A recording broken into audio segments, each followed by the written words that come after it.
kabarangay, ngayong araw meron po tayong case dito, isang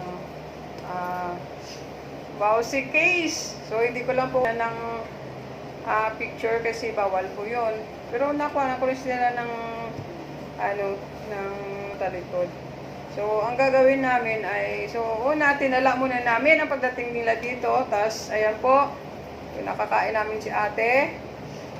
So, kung alam nyo po, siya ay 20 years old din. Ang kanyang kinakasama ay 17 years old. Tapos, meron silang anak na 8 months, lalaki. Ano ba, no? Magkano upa nyo dyan? 2.5 po. 2.5 kayo lang nagbabayad o nag-share kayo ng nanay niya? Yung mama niya po. Okay. Tapos, ikaw ba may natapos kang na pag-aaral? Nag-aaral ka? Ano lang po, high school. Siya? Elementary lang po. Oo. Okay.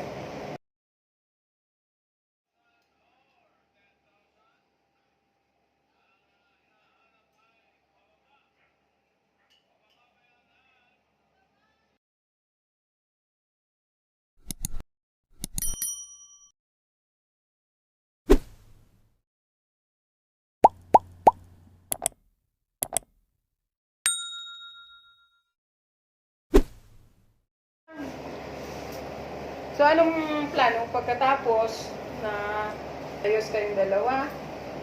Hindi ko po alam na kahit hindi napagbigyan ko nga po siya. Sabi ko, paulit-ulit nung sinabi, pag tinaktan mo pa ako, papakulong na kita. Ito na po yung tinaktan niya. Oo, ano talaga yan. Kasi positive naman. Pinicturean ba yung ano niya dito? Nagdididi siya sa buti. Anong gatas niya? Oo na po. Buna. So, magkano kinikita ng asawa mo sa ano?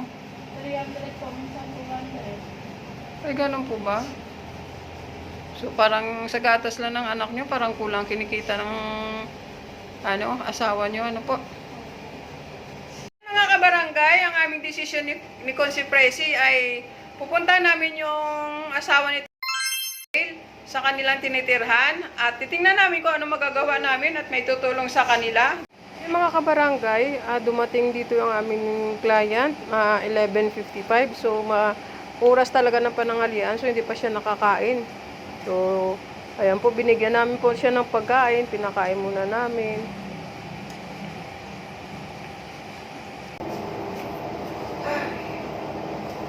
Ayan guys, so walang diaper yung anak ni kami stock dito, bibigyan namin siya.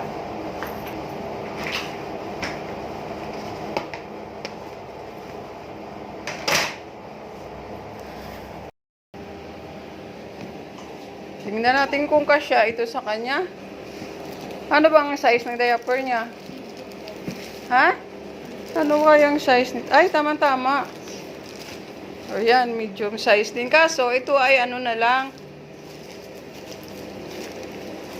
2 piraso na lang. Kasi ito, pag may pumunta dito ng mga bata, binibigyan din namin yung halimbawa, pang emergency lang. So, dahil 2 na lang ito, 2 ba? 2? Okay, 2 piraso na lang. So, ibigay na lang natin ito sa kanyang baby. O, ito, tanggapin mo. Okay. So, yan, mga kabarangay, kakain muna ako ng aking pananghalian kasi re-respondihan namin itong asawa ni kung magagawa namin sa kanya. So, ayan. Andyan na po yung pagkain ko. Ulam ko ay pritong isda, gulay, repolyo na ginisawid, dinuguan. Doon sa Papadyon, gusto nyo, dinuguan sa inyo na. So, kain po tayo. Baka gugutumin tayo kasi, sorry, mahabang proseso po ito, ang aming gagawin ngayon. So, kain muna ako, ha? Barangay, alis na po kami para respondihan namin to ang asawa. So, ayun guys, nandito na kami sa police station. Magtatanong kami ng sitwasyon kung anong gagawin namin doon sa bata kasi minor de edad siya. Kasama ko si Consi Presi, ayan po.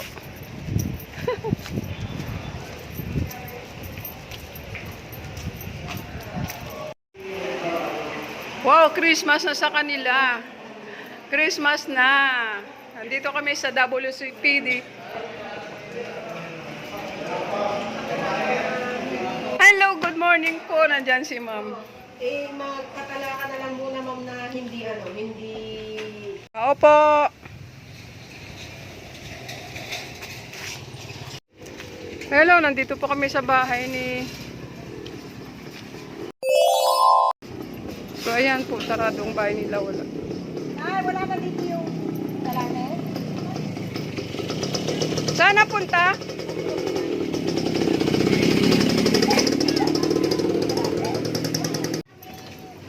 Saan napunta? Hello, at... Doon, harapan ng... Ano ba yun? Inasal. Doon siya nagtatrabaho sa siomay. Nanay nung babae na lalaki. Lalaki. Nanay pala ng lalaki. Nanay ng lalaki doon nagtatrabaho. Oo. Pero, yung Pero kala ko saan? nanay Saan nung yung lalaki? Umalis kanina eh, nagpaganon. Baka nagpunta yun doon. Lagi lagi yung nag-aaral. Hindi nakakawa din sa asawa ko. Minsan nag-iiyaw siya. Nakabidyo ka ate, ano ah. Wala. Loko! Wala, ano yung vlogger yan. Ay, kaya umalis ako kanina. Yung pagsampal. Ay! Nabuksan. Kasi apartment naman yun. Oo, sa kanya naman yun. Eh, hindi naman. Basta tulong mo. Eh, ibig sabihin, madalas talaga sila sa Tinawagan nga yun ni Liro. Okay naman pero madalas daw siya sinasaktan. Okay, paano yung lagi? Tama ba yun na minor de edad yung bata? Pon yan eh. Yung lalaki po ba? Kasi siya. Parang hindi ako maniwala. Parang kung 18, meron na.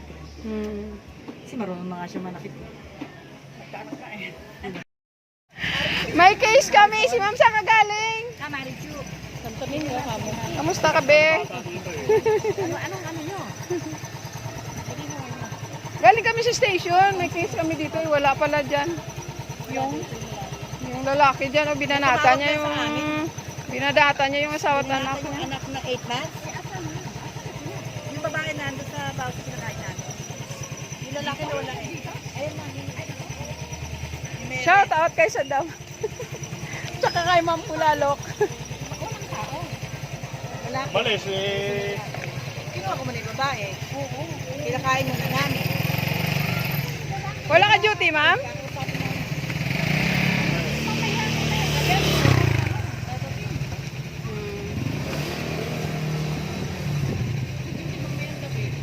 Kaya sabi man, 17 lang din. Pero parang hindi 17 years old yung lalaki na yun. Nambubugbog na nga eh, baka 18 na yun. Baka pwede na ipakulong yung pag 18. Kasi pag minor, talagang ano pa. Talagang dapat makausap din yung nanay. Nawawa naman yung mama. Wala pa isang taon yun. Ang gwapo pa naman yung 8 months lang yung baby. Oo, nandun sa barangay. Mayroon naman pumasok, eh baka date Oh, baka hindi, baka mamaya mano tayo dun. Kaya nga. Hindi na nakalak, nakaganon lang. Nakalapit ko sa nanay, hanggang pa na nanay niya sa kanila.